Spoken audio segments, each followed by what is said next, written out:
We start with some breaking news for this hour. NATO has launched Arctic Sentry, a multi-domain activity designed to bolster the alliance's presence and defence posture in the Arctic and high north. This strategic move follows growing concerns over Russia's military activities and China's increasing interest in the region. NATO has emphasised that the initiative will ensure the Arctic remains secure. The initiative is expected to guide and support allied nations' operations, including Denmark's Arctic endurance exercise in Greenland. The collaboration was discussed and agreed upon by US President Donald Trump and Dutch Prime Minister Mark Rutte during the recent Davos meeting. We are now being joined by Alison Mutler, who's a former AP Bureau Chief, who's joining us from Bucharest. Thank you so much for joining us here today on NewsX World. Why has NATO launched the Arctic Sentry mission now? And what strategic threats in the Arctic is the alliance responding to what's happening right now?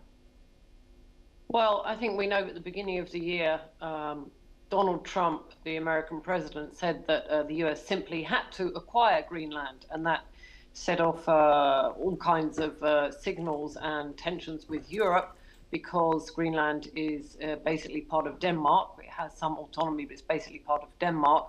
So, you know, that would have been one NATO ally attacking another if he were simply to acquire it. At one point, there was even talk of military force.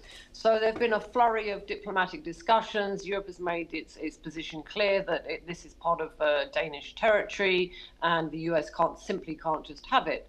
But as you said, at Davos, Donald Trump talked to NATO Secretary General Mark Rutte, and they're known to have a good relationship. And they obviously worked out some compromise deal in the sense that Donald Trump would no longer simply acquire Greenland, but that NATO would prioritize security in the not just Greenland, but also what they call the high north, meaning Iceland and Norway, basically areas within the Arctic. And the reason for this is because Russia is showing interest. As you said just earlier, China is showing interest.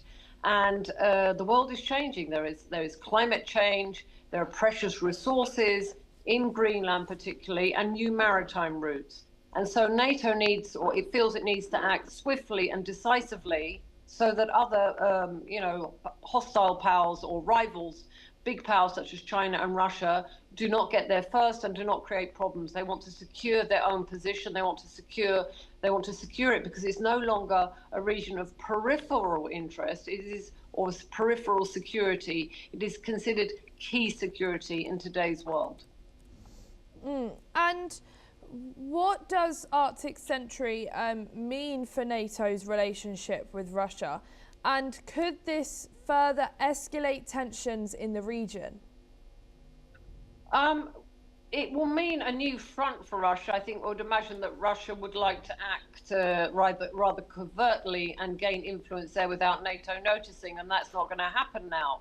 So will it escalate tensions? Well, tensions are already there between Russia and Europe, and Russia and NATO, not specifically America.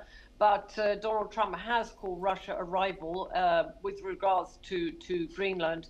So it will, I suppose it will consolidate the fact that there are tensions and the world is becoming multipolar, and you have Russia on one side, China on the other side, or perhaps together. And then you have the West, basically NATO, the European Union, and America. But America has its own interest. It is in favor also of sort of bilateral action. But so will it escalate tensions? I think it will confirm the tensions that already exist, and it's also a message to Russia: this is our region of influence, this is our area. We will access the resources there. We will control this part of the globe, which, as I said, is no longer of peripheral security. It is actually key in today's global security climate. Thank you, Alison. Don't go too far, as we will be back with you very shortly.